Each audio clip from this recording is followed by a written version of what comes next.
नमस्कार सभी बच्चों को। बेटे आप सभी का फिजिक्स पढ़ने के लिए बहुत बहुत स्वागत है। आज स्टार्ट कर लें। तो पिछली क्लास के अंदर बेटे हम लोगों ने एक टॉपिक कवर किया, torque on the current carrying loop when placed in external magnetic field. जो ये टॉपिक हमने कवर किया था ना बेटे, ये चाहे आप 2 नंबर में आओ, 3 में आओ, 5 में आओ, आप उसके अकॉर्डिंग उसको मैनिपुलेट करके लिख पाओगे। लेकिन साहब ये टॉपिक नहीं, ये जन्नत है। ये टॉपिक नहीं है, ये जन्नत है। जन्नत क्यों है कि ये कल की क्लास का टॉपिक आज इस डिवाइस का प्रिंसिपल बनेगा बेटे, एमसीजी, मूविंग कॉइल गैल्वेनोमीटर। ये डिवाइस मोस्ट इंपॉर्टेंट डिवाइस है, मोस्ट इंपॉर्टेंट। लगभग 2.5-3 घंटे क्लास का टॉपिक है ये, जब कंप्लीट देखा जाता है। यहाँ से 5 नंबर में, 3 नंबर में, 2 नंबर में हर तरीके से क्वेश्चन बनता है। इसका हर एक पार्ट इंपॉर्टेंट है, सही ना। कंसेप्चुअल क्वेश्चंस के हिसाब से भी देखते हैं, थ्योरी के हिसाब से भी, इसके आगे कन्वर्जन है वो भी मोस्ट इंपॉर्टेंट है। तो यहाँ से कोई ना कोई टॉपिक एग्जाम के अंदर रहता है, किसी फॉर्म में रहो, ठीक है, मोस्ट इंपॉर्टेंट। अच्छा, कल जो रिजल्ट डिराइव होकर के आया था tau equals to NIAB sin theta, उसके अंदर आप लोग जानते हो थीटा किसके बीच का एंगल होता है? नॉर्मल टू द कॉइल और मैग्नेटिक फील्ड का। अगर रिजल्ट ये ना डिराइव होकर के ये डिराइव हो जाता tau equals to NIAB cos theta, ये दोनों रिजल्ट 101% करेक्ट हैं। कुछ बुक्स ऐसी हैं जो tau equals to NIAB cos theta पर खेलती हैं, कुछ tau equals to NIAB sin theta पे। अगर cos थीटा आ जाता है तो ध्यान रखना, जो थीटा एंगल होता है वो प्लेन ऑफ द कॉइल और मैग्नेटिक फील्ड के बीच का होता है। ये दोनों सेम रिलेशन, देखने में दोनों टॉर्क की रिलेशन है, लेकिन इनमें थीटा बदल जाता है अगर आप साइन कॉस बदल रहे हैं तो, ठीक है ना बेटे। तो ध्यान रखिएगा कि जब आप रिलेशन को अप्लाई कर रहे हो तो थीटा किसके बीच का एंगल है। बात समझ में आई है? चलो आज का टॉपिक स्टार्ट कर देते हैं बेटे, एमसीजी, मूविंग कॉइल गैल्वेनोमीटर। देखो ये एमसीजी जो मूविंग कॉइल गैल्वेनोमीटर है बेटे, ये डिवाइस है, ये डिवाइस है साहब। और ये डिवाइस आप लोगों ने पहले देखा हुआ है। ये मैंने आपको दिखाया था जिस दिन आपको मीटर बेस, पोटेंशियोमीटर और ये टॉपिक कराए हैं, मैंने आपको ये डिवाइस दिखाया था, है ना। इसका काम क्या था सर? ये जब नल पॉइंट आता था ना, रीडिंग लेते समय नल पॉइंट आता था तो इसकी नीडल डिफ्लेक्शन नहीं देती थी, लेकिन नल पॉइंट से इधर उधर जाते थे डिफ्लेक्शन देती थी। क्यों? क्योंकि इसके अंदर करंट निकलता था, इसके अंदर होकर करंट जाता था तो डिफ्लेक्शन देती थी। उस टाइम मैंने आपसे कहा था इसमें करंट आएगा, ये डिफ्लेक्शन देगी। आज ये आपको ये समझ में आ जाएगी डिफ्लेक्शन क्यों देती है ये। क्योंकि साहब इसके अंदर ये जो सिस्टम है हमारा, ये जो निडल है, ये जिस कॉइल के साथ अरेंज है ना अंदर, वो मैग्नेटिक फील्ड में रखी हुई है, अंदर मैग्नेट है इसके। अब जैसे तुम इसके अंदर करंट छोड़ोगे तो वो जो अंदर कॉइल है उस पर टॉर्क लगता है, और टॉर्क लगने से वो हिलती है तो निडल हिल जाएगी। बोल सही ना। तो इसका सिंपल सा प्रिंसिपल है बेटे इस डिवाइस का, वो प्रिंसिपल हमने पिछली क्लास के अंदर पढ़ लिया। अच्छा एक बात और बेटे, आज की क्लास के अंदर जो भी आपको स्क्रीन के ऊपर दिखाई देता है, ठीक है, स्क्रीन के ऊपर जो भी डिस्प्ले होगा वो आपको लिख करके साथ साथ चलना है। अगर बाई चांस मैं ये भूल जाऊँ ना कि स्क्रीन को रोको और नोट करो, ये ना कह पाऊँ आपसे, तो भी आपको नोट करना है, ठीक है। आज सबसे पहले स्टार्ट कर देते हैं। पहला कंसेप्ट तो यही है कि बेटे what is MCG, moving coil galvanometer होता क्या है, एमसीजी कहते हैं किसे?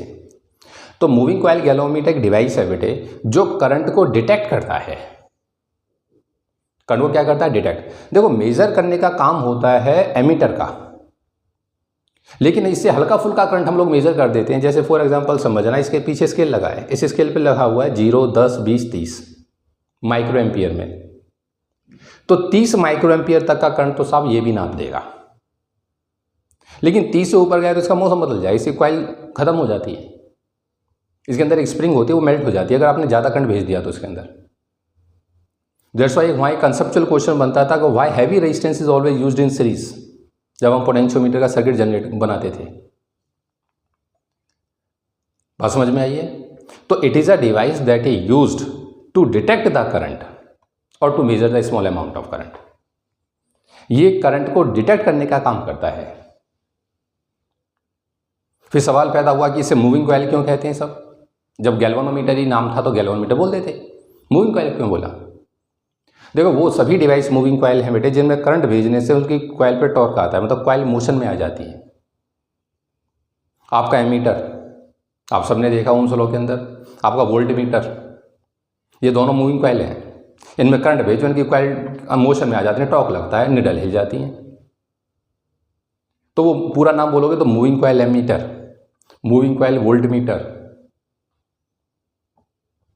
बात समझ में आई है? ये है मूविंग कॉइल गैल्वेनोमीटर।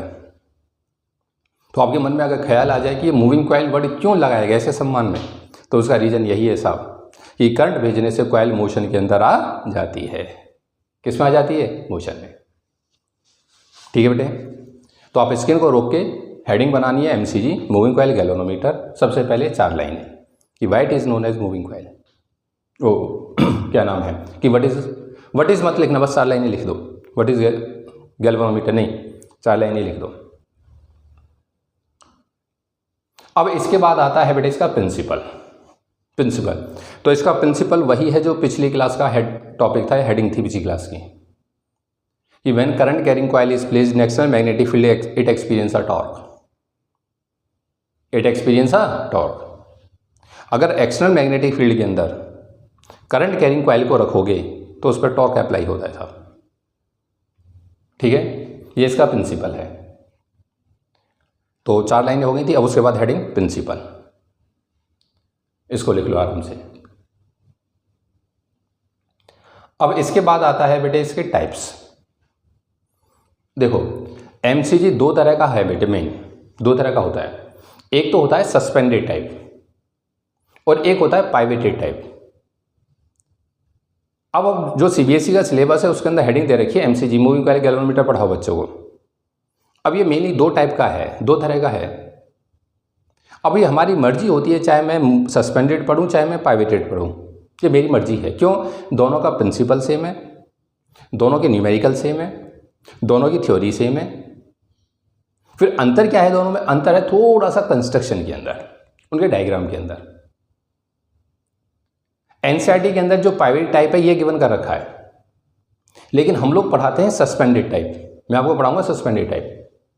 एक तो सस्पेंडेड टाइप पढ़ाने का बेटे रीज़न ये है कि ये जो सस्पेंडेड टाइप है इसके अंदर सारे पार्ट्स बिल्कुल क्लियर दिख जाते हैं, इसके अंदर क्या क्या पार्ट्स यूज़ किए गए हैं, मतलब इसकी कंस्ट्रक्शन बहुत अच्छी है। दूसरा, इसके अंदर जितने कंसेप्चुअल क्वेश्चन बनते हैं वो सब इसी फिगर से एक्सप्लेन हो जाते हैं। जो पाइवेटेड टाइप है इसकी फिगर जब हम बोर्ड पे बनाएंगे ना, बोर्ड पर बनाते हैं पाइवेटेड टाइप को, ये थोड़ी सी 3D फिगर बनती है ऐसे कि आसानी से बोर्ड पर बनाते समय टाइम भी लगता है, अच्छी नहीं लगती। बात समझ में आई है? अब ये पाइवेटेड टाइप है, ये तो चलो एनिमेशन टाइप का वो 3D में बना के दे रखा, कंप्यूटर ने बना रखा है तो ये साफ सुथरा सा लगता है। अब बनाने बैठो इसे तो इसके ऊपर जब स्प्रिंग को दिखाते हैं गोला गोला बनाते हैं, सांप से दिखाई देते हैं, साफ फिगर अच्छी नहीं लगती है। बात समझ में आई है? एनसीईआरटी के अंदर पाइवेटेड टाइप की फिगर दे रखी है, लेकिन हम पढ़ रहे हैं सस्पेंडेड टाइप। ये मत सोचना कि सर वो आ गया तो पेपर में, नहीं, पेपर में आएगा एक्सप्लेन एमसीजी, मतलब एमसीजी सब आएगा, ये नहीं आएगा कि पाइवेटेड या सस्पेंडेड। बात समझ में आई है? सब कुछ सेम है, हल्के से डायग्राम में अंतर है बस। ठीक है, तो हम लोग पढ़ेंगे सस्पेंडेड टाइप। ये ना आपको देखने को सस्पेंडेड टाइप जो गैल्वेनोमीटर है बेटे ये वाला, ये आपको ग्रेजुएशन में देखने को मिलेगा फर्स्ट ईयर से। और इसी सस्पेंडेड के अंदर थोड़ा सा मैनिपुलेशन करो तो ये बैलिस्टिक गैल्वेनोमीटर बन जाता है, बैलिस्टिक। बस अंतर ये आता है कि इसमें कंडक्टिंग, ये जो कोर है ना ये कंडक्टिंग कोर होती है, मेटालिक कोर होती है, वहाँ पे नॉन मेटालिक कोर ले लेते हैं, वो बैलिस्टिक गैल्वेनोमीटर है। तो ये आपको बीएससी फर्स्ट ईयर के अंदर से स्टार्ट हो जाएगा, बीटेक करोगे फर्स्ट ईयर से देखने को मिल जाएगा, फिर आगे तक आप इसी को पढ़ेंगे। ठीक है, तो ये है बेटे सस्पेंडेड टाइप गैल्वेनोमीटर। ये डायग्राम जो है आपको नहीं बनाने हैं, ठीक है, ये जो बस वैसे थोड़ा दिखाने के लिए आपके सामने डायग्राम जो बनेगा वो ये वाला बनना है, ये उसे कोई लेना देना नहीं है। ठीक है, अब बस थोड़ा सा इसको और उसको देख लेना कंपैरिजन में बेटे। ठीक है, जो 2 आपको ये मैग्नेट दिखाई देती हैं, सही है, जो आपको ये बड़े बड़े क्यूबाइड दिखाई दे रहे हैं 2, वो क्यूबाइड जो दिख रहे हैं वो ये चीज़ है बेटे, ये 2, ये नॉर्थ साउथ पोल हैं, ये नॉर्थ साउथ पोल हैं। ठीक है, ये एक ही मैग्नेट होती है, एक ही मैग्नेट है। ठीक है, बच्चा बोला एक कैसे नॉर्थ साउथ, ये एक ही होती है बेटे, पर ये हमको बताता हूँ एक कैसे है। ये एक ही मैग्नेट के 2 पोल होते हैं, ये 2 अलग अलग मैग्नेट यूज नहीं होती, ये नॉर्थ साउथ पोल है। ये अंदर से आपको जो कर्व दिखाई देता है ना बेटे, कर्व, ये बेसिकली सिलेंड्रिकल मैग्नेट हैं, ये कॉनकेव शेप होती हैं, कॉनकेव शेप मैग्नेट्स। ठीक है। ये जो बीच में दिखाई दिया है ये मेटालिक कोर है, मेटालिक कोर, ठीक है सर। उस मेटालिक कोर के ऊपर रेक्टेंगुलर कॉइल है बेटे, ये कॉइल। अब इसमें ना करंट आपको ऐसे लग रहा होगा कि ऐसे घूम करके आ रहा है, करंट गाँव घूम रहा है। मैंने ज़्यादा टर्न बनाई नहीं है। वैसे मान लो फॉर एग्जांपल आप ऐसे करो, यहाँ से एक तार लो और उस तार को ऐसे लपेटते चले जाओ इस हिसाब से, ऐसे, और आप 5 टर्न लपेट दो। तो 5 टर्न लपेटने के बाद वो जो टर्न यहाँ ख़त्म करो आके, तो कॉमन सेंस कहती है करंट ऐसे घूम करके आएगा, सभी में ऐसे घूमेगा और फिर यहाँ से ऐसे निकल जाएगा। आपके मन में ये ख्याल नहीं आना चाहिए कि जब करंट यहाँ से आया 2 में नहीं बटा, ये क्या कहानी है। नहीं, ये रिप्रेजेंटेशन ऐसे है, वास्तव में आप समझ गए ना, एक ही वायर है उसको लपेटा गया है ये। तो इसे बोलते हैं रेक्टेंगुलर कॉइल, रेक्टेंगुलर कॉइल। हमने जो डेरिवेशन करा था वो भी रेक्टेंगुलर कॉइल के लिए ही करा था। ये रेक्टेंगुलर कॉइल है बेटे, बात समझ में आई है? ठीक है सर। अब ये फॉस्फर ब्रोंज का वायर है एक, देखो यहाँ से लेकर के यहाँ तक एक वायर है ये बहुत सॉफ्ट वायर होता है, सॉफ्ट। अब उस वायर के ऊपर ये मिरर चिपका हुआ है, मिरर, प्लेन मिरर है ये चिपका रखा है बेटे वायर के ऊपर। ये मत सोचना है वायर यहाँ से खत्म हो गया फिर यहाँ से स्टार्ट हो गया, नहीं, ये वायर पे चिपका हुआ है। अगर वायर मूव कर गया ना, वायर के अंदर मोशन आया, तो इस मिरर के अंदर मोशन आ जाएगा, ठीक है। तो ये वायर है, फॉस्फर ब्रोंज एलॉय होता है उसका है, सही है, ये वाला वायर यहाँ से लेकर के यहाँ तक। अब ये एक नीचे स्प्रिंग है, इसे बोलते हैं हेयर स्प्रिंग या हेयर लाइक स्प्रिंग बोल देते हैं। ये मटेरियल यही होता है फॉस्फर ब्रोंज, ये एक स्प्रिंग है और इस स्प्रिंग को ये कनेक्शन यहाँ से मिला हुआ है, मतलब एक टर्मिनल है, ए और बी 2 नाम डाल रखे, T1 T2 डाल दो, ये बात है। यहाँ से हम वायर इस पर जोड़ देते हैं, जैसे ये इसके अंदर आपको ये टर्मिनल दिखाई देते हैं ना, ये ए और बी, ये 2 टर्मिनल है। आप यहाँ से करंट देते हो, यहाँ से ले लेते हो, वही इसमें यहाँ टर्मिनल है। अब यहाँ से करंट आता है साहब, अब ये करंट ना इसमें होता हुआ यहाँ से वायर है, ये वायर से यहाँ तक आ जाता है। अब इस वायर को डायरेक्ट यहाँ नहीं जोड़ रखा है, स्प्रिंग दे रखी है एक। जब इसका नाम ही हेयर लाइक बोल दिया तो बहुत सॉफ्ट स्प्रिंग होती है बेटा, बहुत ज़्यादा सॉफ्ट। अब तुम अंदाजा लगा लो, इसके सम्मान में हेयर लाइक बोला है तो अब बाल जैसी होती है। अगर इस स्प्रिंग में आप फूंक मार दोगे ना तो सीधा तार बन जाएगी ये। अपने मन में अपना ये मान के चलो ये वायर होता है, कैसा वायर होता है, इतना सॉफ्ट पतला वायर है जो आपने नोट के अंदर देखा है, 100 रुपये के 200 रुपये के नोट के अंदर चांदी का तार आता है, वो चीज़ होती है ये, बहुत सॉफ्ट। अगर आप उस तार को निकाल लो बाहर, कई खतरनाक खिलाड़ी होते हैं निकाल लेते हैं कि चांदी इकट्ठी करूँगा, साहब निकालना मत, ठीक है। पहली बात तो नोट को फाड़ना ही कानूनन जुर्म है, ठीक है बेटे। वो जो वायर आप निकालते हो वो वायर है ये, इतना सॉफ्ट होता है, सही है। तो अब इसको देखो सॉफ्ट इसलिए दिया जाता है, रीज़न क्या है कि अगर जैसे इस कॉइल पे टॉर्क लगेगा, अगर ये टाइट वायर होता ना बेटे, जैसे यही वायर डायरेक्ट कनेक्ट कर देता मैं यहाँ, तो इस पर टॉर्क लगने से सारे वायर पे टॉर्क का सारा हिलता ये सारा वायर इसे हिलने ही ना दे, कॉइल को लटक गया उसके ऊपर। तो दैट्स वाई ये बस यहाँ से यहाँ तक इसको करंट मिल जाए, लेकिन इसके मोशन का इस पर कोई इफेक्ट ना हो। दैट्स वाई बीच में ये हेयर लाइक स्प्रिंग दी जाती है। करंट तो पूरा देगी लेकिन उसके मोशन में हिंड्रेंस पैदा नहीं कर पाएगी, बहुत सॉफ्ट होती है, ठीक है। हेयर लाइक स्प्रिंग ये बनाने में ऐसी स्प्रिंग बनी है, वैसे जलेबी जैसी होती है बेटे। जब आप इसको देखोगे ना तो ये जलेबी जैसी स्प्रिंग बनेगी, ये ऐसी होती है, ये ऐसी स्प्रिंग होती है, ठीक है। बनाई ऐसी जाती है हेयर लाइक स्प्रिंग। तो हेयर लाइक स्प्रिंग हो गई, मेटालिक कोर हो गई, रेक्टेंगुलर कॉइल हो गई, कॉनकेव शेप्ड मैग्नेट हो गई, नॉर्थ साउथ पोल, मिरर हो गया, फॉस्फर ब्रोंज। ये इसकी छोटी सी कंस्ट्रक्शन है, एक छोटी सी कंस्ट्रक्शन है।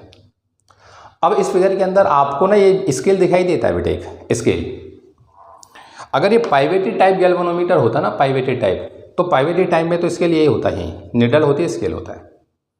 इसमें कहीं निडल नहीं है साहब, ना इसमें स्केल है। तो फिर ये कहानी क्या है साहब? कहानी ये है बेटे कि हम लोग ये जो आपको स्केल दिखाई देता है, इसके नीचे एक टॉर्च दिखाई दे रही है, ये पेन जैसी जो है, ये टॉर्च है, ये टॉर्च है।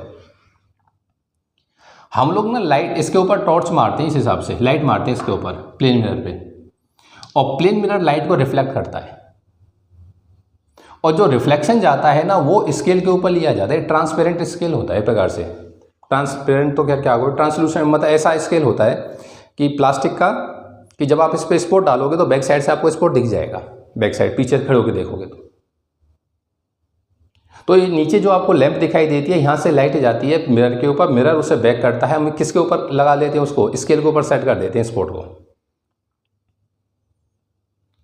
मेरा आपसे कहने का मतलब है कि इस कंस्ट्रक्शन के अंदर, इस क्या नाम है डायग्राम के अंदर हमको ना तो स्केल दिखाई दे रहा, ना निडल दिखाई दे रही, ना लैंप कुछ दिखाई नहीं देता है। वो जो निडल, पहली बात तो उसमें निडल होती नहीं है, ठीक है, इसमें होता है लैंप और स्केल। तो लैंप स्केल इस कंस्ट्रक्शन में दिखाई नहीं देता, लेकिन इसके सामने रखा होता है, वो 1 मीटर की दूरी पर रखा होता है स्केल और लैंप। लैब के अंदर आपने ना वो क्या नाम स्टैंड देखा होगा, वो क्या नाम है ब्यूरेट पिपेट वाला, ब्यूरेट और पिपेट का स्टैंड जिस पे कसते हैं उनको, उसी स्टैंड के ऊपर ही लगाए जाते हैं दोनों। ऊपर स्केल लगा देते हैं, नीचे लैंप लगा देते हैं। टॉर्च होती है साहब, बिल्कुल टॉर्च मान के चलिए, और इतनी बड़ी टॉर्च होती है जितना ही मार्कर है, इतनी चौड़ी होती है। यहाँ से जो लाइट निकल के चलती है इतना वो स्पॉट जनरेट करती है जितना 50 पैसे का सिक्का होता है। आजकल तो सब 50 पैसा छोड़ा है, 1 रुपये का सिक्का ही बहुत छोटा आने लग गया, बिल्कुल 1 रुपये का सिक्का देगा इतना साइज़ होता है छोटे वाला। अंधेरे कमरे के अंदर एक्सपेरिमेंट किया जाता है, सब अंधेरे कमरे में। अब तुम अंदाजा लगाओ अंधेरे कमरे के अंदर, अब वो स्पॉट आपको दिखाई दे जाए, एक स्पॉट, क्या वो क्लियर दिखाई देगा? हाँ, ऐसा रूम यूज़ किया जाता है जिसके अंदर लाइट मिनिमम हो, ठीक है ना बेटे। तो ये कॉनकेव शिफ्ट, वो क्या नाम है, ये कंसेप्ट हो गया। तो इस अरेंजमेंट को ना कई बार लैंप स्केल अरेंजमेंट भी कहते हैं, लैंप स्केल अरेंजमेंट। और जो पाइवेटेड टाइप है उसको बोलते हैं निडल स्केल अरेंजमेंट। उसमें निडल होती है, उसमें स्केल होता है। इसके अंदर लैंप होती है और इसमें स्केल होता है। तो मुझे एक छोटी सी बात समझ में आ गई कि ये 2 तरह का होता है, एक पाइवेटेड है, एक सस्पेंडेड है। सर जो हमें सब पढ़ाने जा रहे हैं वो सस्पेंडेड के ऊपर लेकर के सारा टॉपिक पढ़ाएंगे। टॉपिक दोनों के लिए सेम है, कंसेप्चुअल दोनों के लिए सेम है, सब कुछ सेम है। दोनों में रेक्टेंगुलर कॉइल यूज हुई है, दोनों में कॉनकेव शेप्ड है। बस अंतर इतना है कि ये सस्पेंडेड है, मतलब इसकी कॉइल इस हिसाब से सस्पेंडेड है ऊपर से, समझ गए ना, सस्पेंडेड इसे बोलते हैं, लटकी हुई है उस पर। उसके अंदर सस्पेंडेड सिचुएशन नहीं होती। इसमें निडल होती है साहब, इसमें लैंप स्केल होता है। बात समझ में आई है? तो अब आपने टाइप्स लिख लिए दोनों, ये डायग्राम बनाने नहीं थे, डायग्राम देखने, बस ये थोड़ा अंदाजा लग जाएगी क्या कहानी पढ़ने जा रहे हैं साहब। ये हो गया, तो प्रिंसिपल हो गया और टाइप्स हो गए, दोनों नाम लिख गए। अब उसके बाद अब चाहो तो अपने उसमें लिख लेना, वो जहाँ आपने लिखा है ना सस्पेंडेड टाइप, वहाँ हिंदी में लिख देना, हम सस्पेंडेड टाइप गैल्वेनोमीटर पढ़ रहे हैं या पढ़ने जा रहे हैं साहब। पाइवेटेड टाइप हम नहीं पढ़ रहे, एनसीईआरटी में पाइवेटेड टाइप है, ठीक है। उसको इसलिए नहीं बनाते बेटे, उसमें देखो ये जितना कुछ आपको दिखाए ना, 1 2 3 4 5 6 जितने नाम लिखे हुए हैं, जो कुछ दिखाई दे रहा है, इन सभी पे कंसेप्चुअल क्वेश्चन बनता है, सभी पे। अब ये सारी चीज़ें ना प्राइवेट टाइप में साफ दिखाई नहीं देती हैं, इसलिए उसको पढ़ाते नहीं है, ठीक है, उसको बनवाते नहीं। यहाँ पे जितना दिखाई देता है सब कंसेप्चुअल है, एक एक करके आएंगे। तो ये डायग्राम हो गया। अब इस डायग्राम से पहले आप लिखिए कंस्ट्रक्शन। कंस्ट्रक्शन हेडिंग बना दो, कंस्ट्रक्शन। कंस्ट्रक्शन के अंदर ये सब कुछ नोट करना है और ये डायग्राम बनाना है। बात समझ में आई है? तो आप स्क्रीन को रोको बेटे आराम से। तो ये जो कुछ मैंने आपको एक्सप्लेन किया, ये क्या क्या चीज़ है, ये सब कुछ इसमें लिखा हुआ है, ठीक है। तो स्क्रीन को रोक के और इसको आराम से नोट कर लो, ठीक है।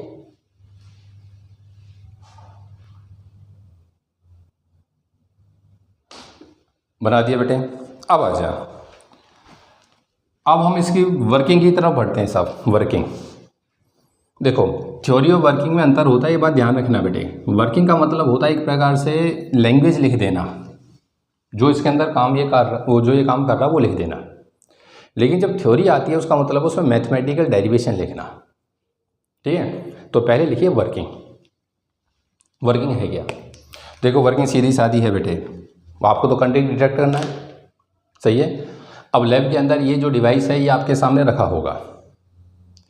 अब लैब के अंदर आप लोग जानते हो ऊंची टेबल होती है। फिजिक्स लैब के अंदर जब आप अगर देखोगे तो आपके यहाँ तक आएगी, बेल्ट तक वो टेबल आ जाती है एवरेज, ठीक है बेटे, इतनी ऊंची होती है। अब ये जो डिवाइस है ये गुड्डे जैसा होता है, छोटा सा इतना बड़ा डिवाइस। इसको हम रख देते हैं एक पोजीशन के अंदर। वैसे दीवार में ना, दीवार के अंदर एक छोटी सी स्लैब निकली होती है, ये उसके ऊपर रखा होता है। इससे लगभग 1 मीटर की दूरी पर, 1 मीटर की दूरी पर लैंप और स्केल अरेंजमेंट रखा जाता है। लैंप स्केल अरेंजमेंट, ठीक है ना, ऊपर स्केल, उसके नीचे लैंप। अब हम उसे करते क्या है बेटे कि नीचे से जो लैंप होती है ना उसको ऐसे एडजस्ट करते हैं कि उसका स्पॉट इसके ऊपर आए, मिरर के ऊपर, और मिरर उस स्पॉट को बैक फेंक देता है किसके ऊपर, स्केल के ऊपर। आप थोड़ी देर के लिए स्केल को भूल जाइए, भूल जाओ स्केल को। तो अगर स्केल नहीं लगाऊंगा तो स्पॉट जाके पिछले दीवार पे चला जाएगा, पीछे जो भी दीवार होगी उस दीवार के ऊपर आ जाएगा, ठीक है साहब। और वो स्पॉट ना बिल्कुल क्लियर दिखाई देता है बेटे, क्योंकि लाइट मिनिमम होती है और उसके अंदर वो चांद की तरह खिला रहता है, बिल्कुल साफ सुथरा एकदम।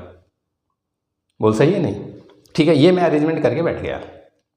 असली मेन इसमें यही है, उस इसके वो स्पॉट को वो आगे पीछे करो, स्केल को ऊपर नीचे करो, टेढ़ा सीधा करके, मतलब कुल मिला करके ये स्पॉट उस स्केल पे आ जाना चाहिए। मेन ये है, इसके अंदर कुछ नहीं भाई। अब इसके अंदर ये जो एंट्री पॉइंट है करंट का, यहाँ पे एक टैपिंग की लगी होती है बेटे, टैपिंग की। ये टैपिंग की बेसिकली क्या होती है, एक की तो नॉर्मल की होती है 1 वे की, और वो आपने देखा वो उसमें वो कस देते हैं की को, नहीं। टैपिंग की पे हाथ टैप करना होता है, हाथ मारना होता है ऐसे।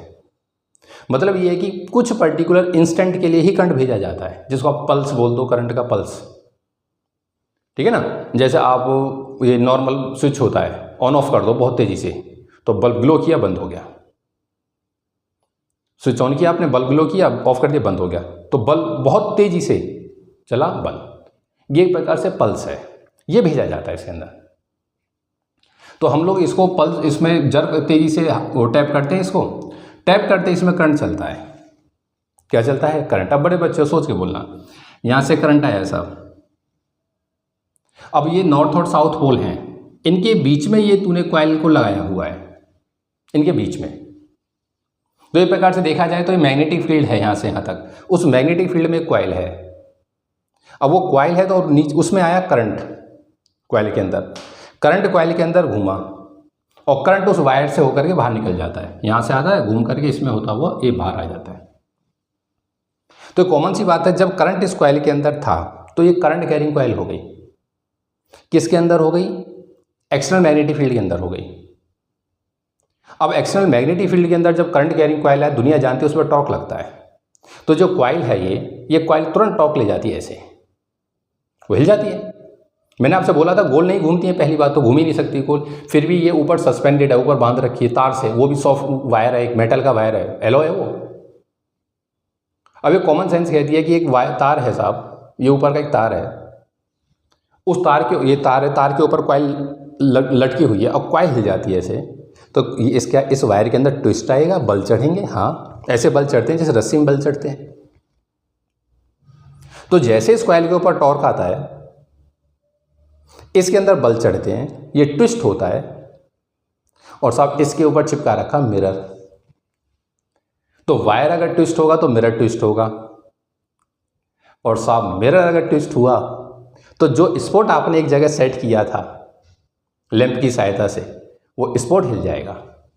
भाई पहले लाइट आती थी, रिफ्लेक्ट, इस पे टकरा के रिफ्लेक्ट होती थी, अब यही हिल गया तो कॉमन सेंस है, एंगल ऑफ इंसिडेंट और रिफ्लेक्शन सब बदलेगा, तो स्पॉट जो हिल जाएगा, साइड में शिफ्ट हो जाएगा। साइड में क्या हो जाएगा? शिफ्ट। अंधेरा कमरा था साहब, अंधेरे कमरे के अंदर स्पॉट हिलता दिखाई देता था, अंधेरे कमरे में स्पॉट हिलता दिखाई देता था। स्पॉट क्यों हिला? कि सर मिरर हिला होगा। मिरर क्यों हिला? सर उस जिस वायर पे चिपका है वो वायर हिला होगा, फॉस्फोर ब्रोंज का। वायर क्यों हिला? उस पर ट्विस्ट क्यों आया? सर कॉइल हिली होगी। कॉइल क्यों हिली? सर उसके अंदर करंट आया होगा, क्योंकि वो फील्ड में रखी है। क्या इस डिवाइस का काम सिर्फ करंट को डिटेक्ट करना था? हाँ, करंट डिटेक्ट हो गया सर, करंट डिटेक्ट हो गया। अगर टैप करने से सर्किट में करंट आया है, कॉइल गैल्वेनोमीटर में करंट आया है, तो ही ये हिल सकता है स्पॉट, तो ही स्पॉट हिल सकता है। अगर ये पाइवेटरी टाइप होती तो निडल हिल जाती। तो it is a device that is use to detect the current. ये सिर्फ करंट को डिटेक्ट करने का काम करता है। यही प्रिंसिपल हुआ है नहीं, स्पोर्ट हिल रहा था, निडल हिल रही थी, इसका मतलब करंट आया ऐसा, वो डिटेक्ट हो गया। अब तू टैप करके बैठ गया, उसको तू बार बार हाथ मारता है, निडल हिलती नहीं, इसका मतलब साहब जिसको सर्किट के अंदर ये जोड़ा है तूने, उसमें करंट ही नहीं है, उसमें करंट नहीं। क्यों करंट होता तो हिलता सब। तो जो इसका प्रिंसिपल है और जो ये वर्किंग आपने सुनी है, इसको थोड़ा रिलेट करिएगा आपस में।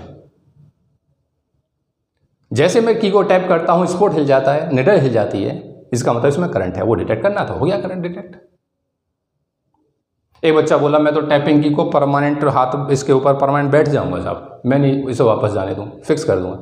कर दे, इस पर क्या जोर पड़ेगा, पर करंट ज़्यादा मत भेज दो साहब, इसका मौसम बदल जाता है। देखो जैसे आप इसमें ज़्यादा करंट भेज दोगे ना बेटे, ये हेयर लाइक स्प्रिंग उड़ जाती है, ये मेल्ट हो जाती है। और ये आप समझे ना, ये क्यों दी गई थी, ये इसलिए दी गई है, अगर इसको टाइट बना देंगे तो ये कॉइल जो है सबको हिलाएगी पूरे वायर को, और ये फिर इस पर टॉर्क आएगा ही, टॉर्क लगेगा, लेकिन हिल नहीं पाएगी। इसलिए ना ये बहुत सेंसिटिव डिवाइस होता है, इसलिए इसकी सेंसिटिविटी भी बढ़ी जाती है, बहुत वो कहते हैं सेंसिटिव, सॉफ्ट है ये सिस्टम जी। कुछ बच्चे खतरनाक होते हैं लैब के अंदर, टीचर जिसके लिए मना करेगा ना। आप मीटर बेस का पोटेंशियोमीटर का एक्सपेरिमेंट कराओ, बच्चों को सबसे पहले कहा जाता है बेटा कुछ हो जाए वायर, इसमें ज़्यादा करंट मत चलाना, 4 वोल्ट से ज़्यादा की सप्लाई मत भेजना। सबसे पहले ही चेक करते हैं, सर पहले तो पूछ लेंगे सर ज़्यादा भेजेंगे तो क्या होगा। अब टीचर ने बता दिया ज़्यादा भेजोगे तो वायर जो सॉफ्ट हो जाता है, थोड़ा सा वो हीटअप भी हो जाता है तार, और आपने उस टाइम में वो खींच दिया तो क्या नाम लेंथ बढ़ जाती है वायर की, ढीले पड़ जाते हैं तार। तो सबसे पहले जा कर के 12 वोल्ट की सप्लाई भेजेंगे, और जब वो ढीले पड़ लेंगे ना, फिर उनको हिलाते हैं, उससे तार गिटार की तरह हिला ला के देखते हैं, झन झन बाज रहे हैं सारे तार, वो हो लिया ख़राब इंस्ट्रूमेंट। अब उसे 4 पे करके एक्सपेरिमेंट करेंगे। तो जिसके लिए मना किया जाए बच्चा सबसे पहले वही करके देखता है। चलो यहाँ तो बेटे 11वीं या 12वीं में तो बीत जाएगी, इसके साथ डिवाइस के साथ मत करने का, मौसम बदल जाए इसका। महंगा डिवाइस होता है, थोड़ा सा भी करंट ज़्यादा हो ये मेल्ट हो जाएगी, ये सारा खेल इसका है। तुमको हल्की सी स्मेल आएगी, बस हल्की स्मेल आने के बाद तुम टैप करोगे इसको, सर डिफ्लेक्शन नहीं दे रहा, जब से डिफ्लेक्शन आ रहा था, जब से मैं टैप कर रहा था 3 रीडिंग ले चुका, अब डिफ्लेक्शन नहीं दे रहा। अरे कहाँ से देगा डिफ्लेक्शन, तूने तो कनेक्शन ही खत्म कर दिया इसका। अरे आया नहीं आया। इसलिए एक सवाल इसमें बनता है कि why heavy resistance is always used in series to MCG. क्यों यूज़ किया जाता है, जैसे ज़्यादा करंट ना चला जाए, ज़्यादा जाने से ये मेल्ट कर जाती है इसकी, और ये बेचारी कॉइल ऊपर हवा में लटकी रहती है, कनेक्शन ख़त्म हो जाता है। ठीक है बेटे, तो ये एक प्रकार से इसकी वर्किंग है। बात समझ में आई है? ठीक है सर। अब इस वर्किंग के अंदर मैं छोटी छोटी बातें आपको एक्सप्लेन कर दूं बेटे एक बार। अब इस पर कंसेप्चुअल पे आते हैं, देखो ठीक है। पहली बात तो ये नॉर्थ साउथ पोल जो 2 आपको दिखाई देते हैं, एक ही मैग्नेट है, सिंपल वो है, एक मैग्नेट है। अगर इसका तुम अपर व्यू देखो ना बेटे, ऊपर से अगर मैं आपको दिखाऊं, ये ऊपर से, ठीक है, तो ये कुछ ये कहानी होती है, ये इस हिसाब की मैग्नेट होती है, ये कुछ ऐसी मैग्नेट है, ये अपर व्यू देख रहे हो आप, और यहाँ पे आपको इस हिसाब से ये 2 पोल दिखाई देंगे। तो कई डायग्राम्स में ना ऐसे बनाते हैं कि बच्चों को ये समझ में आ जाए, तो यही ऐसे दिखाते हैं, नॉर्थ साउथ पोल ऐसे दिखाते हैं, ये ऐसे करके दिखाते हैं। मैंने 3D सिर्फ इसलिए दिखाया कि थोड़ा सा ये अंदाजा हो जाए कि ये मैग्नेट रखी कैसे। इसमें टाइम तो लगा, इसमें कोई दो राय नहीं है भाई, इसलिए पहले बनाया था। आपके सामने बनाता लाइन सीधी नहीं बनती, क्लास की लेंथ बहुत बढ़ जाती है, इसलिए पहले बना रखा था। तो कुछ बुक्स में इसको ऐसे करके बना देते हैं, यहाँ पे ये वाली नॉर्थ साउथ बना देते, नहीं ये अपर व्यू है। ऊपर से देखोगे ना आपको ये सर्कल सा दिखाई देगा बेटे, ये ऊपर से जब इसको देखेंगे सर्कल दिखाई देता है, ये ऐसा सर्कल, ये बात समझ आइए। तो ये है कॉनकेव शेप्ड मैग्नेट्स, ये रही कॉनकेव शेप्ड। अब यहां से पहला सवाल यहां पे बनता है कि why concave shaped magnets are used. Concave shaped magnet क्यों यूज करेंगे, तो उसका जवाब होता है बेटे to produce radial magnetic field. ये जो फील्ड आपको दिखाई देती है ना, इसे बोलते हैं रेडियल मैग्नेटिक फील्ड।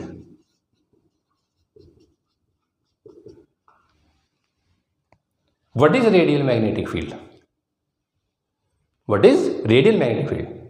तो रेडियल जो वर्ड है ये आता है रेडियस से। तो जो magnetic field lines along the radius of circle चलती हैं उनको उसको रेडियल मैग्नेटिक फील्ड बोलते हैं। जो मैग्नेटिक फील्ड लाइंस, अब तुम ऊपर से देख रहे हो ये ना, एक्चुअल में सर्कल बनता है बेटे, ये सर्कल दिखाई दे रहा है, पूरा सर्कल है ये। और फील्ड लाइंस की एक प्रॉपर्टी होती है वो ना हमेशा नॉर्मल निकलती है बेटे, नॉर्मल, और नॉर्मली एंड होती हैं लगभग। तो यहाँ पोल से जब नॉर्मल निकल के चलती हैं तो ये लगभग अलोंग द रेडियस चलती हैं, अलोंग द रेडियस। ये जो आपको दिखाई दे रहा है ना सर्कल, ये वाला सर्कल है बेटे, ये चीज़ है, ये जो मैंने ये दिखा रखा है ये चीज़ है, ये सिलेंडर की कोर है ना, इसका ऊपर वाला पार्ट है ये चीज़ यहाँ रिप्रेजेंटेशन है। अपर व्यू है ना ये, तो ये अपर व्यू है।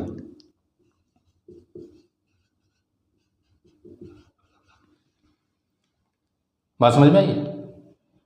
तो ये इस हिसाब से इस पर आती है अलोंग द रेडियस, और इसके अंदर होकर के फिर ये ऐसे निकल जाती है, अंदर होकर के।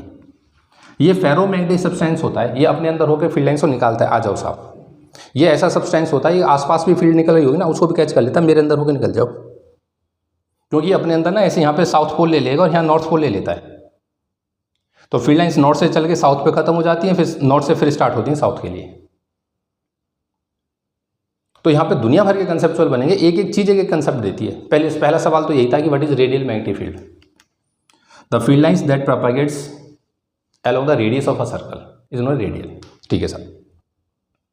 अब दूसरा सवाल पैदा हुआ कि why radial magnetic field is used? Radial magnetic field को क्यों यूज किया गया?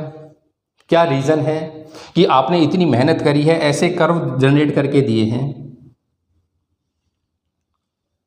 ऐसे कर्व जनरेट करके दिए, वो बनाया, वो क्या नाम है, कॉनकेव शेप्ड मैग्नेट बनाई है, बढ़िया सा रेक्टेंगल बना के देते, प्लेन मैग्नेट दे देते। तो ध्यान से सुनियो, अगर बेटे ये मैग्नेट्स तेरे को ये दे दी जाती ना, अगर मैं तेरे को ये मैग्नेट दे देता, ये कंसेप्ट को पकड़ना, नॉर्थ साउथ पोल बिल्कुल प्लेन कर देता, रेक्टेंगुलर पोल्स बोलते हैं इनको। तो फील्ड लाइंस ऐसे जनरेट होती नॉर्थ से साउथ के लिए, और यूनिफॉर्म फील्ड जनरेट हो जाती। ठीक है सर, बात को समझ रहे? अब तूने क्या काम किया, तूने इसके अंदर वो रखा, एक क्या नाम है, ये कॉइल रखी। तो कॉइल, ये ऊपर से देखोगे तो आपको ना ये चीज़ दिखाई देगी बेटे, सिर्फ एक वायर सा दिखाई देगा, ये चीज़, ये अपर व्यू देखोगे तो ये दिखाई देगा। तो ये अपर व्यू है, तो दैट्स वाई मैं ये दिखा देता हूँ। ये मेरी मैग्नेट, वो क्या नाम है, कॉइल है, रेक्टेंगुलर कॉइल।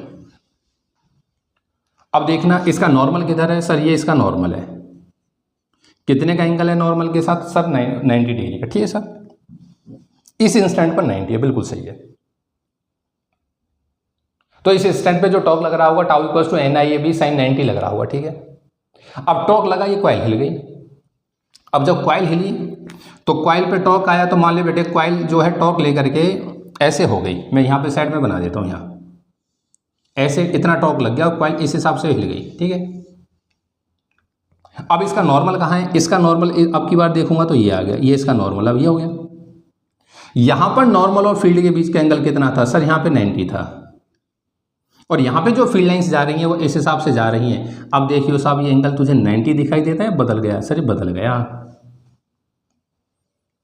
सर, ये बदल गया। इसके ऊपर और टॉर्क लगेगा, थीटा और छोटा हो जाएगा। बच्चा बोला कहना क्या चाहते हो? मैं आपसे एक बात कहना चाहता हूं, ध्यान से सुन, कि अगर आप ये वाला पोल्स यूज कर देते ना, तो जो टॉर्क लगता कॉइल के ऊपर वो कांस्टेंट नहीं होता। जैसे जैसे कॉइल मूव करती वो थीटा बदलता जाता।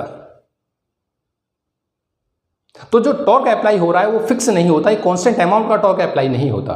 तो एक प्रकार से देखता है तो कॉइल में जर्क आता है, जर्क, हर जगह टॉर्क बदल रहा है। अब रेडियल मैग्नेटिक फील्ड यूज करने का बेनिफिट क्या है? इसके अंदर साफ थीटा हमेशा 90 मिलता है।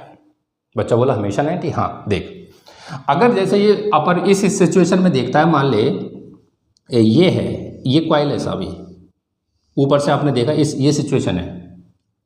अब इसका नॉर्मल कहाँ पर है? ये इसका नॉर्मल है। अब ये जो फील्ड लाइन है ना, ये वाली लाइन जो गई है बेटे, ये वाली लाइन, तो ध्यान से देख, ये वाली फील्ड लाइन जो गई है, ये इसके साथ 90 का एंगल सेट करे बैठी। हाँ, जब इसके ऊपर टॉर्क आएगा, कॉइल के ऊपर जब टॉर्क आएगा, मान ली कॉइल तेरा इतना टॉर्क लेके चली गई, इतना ऐसे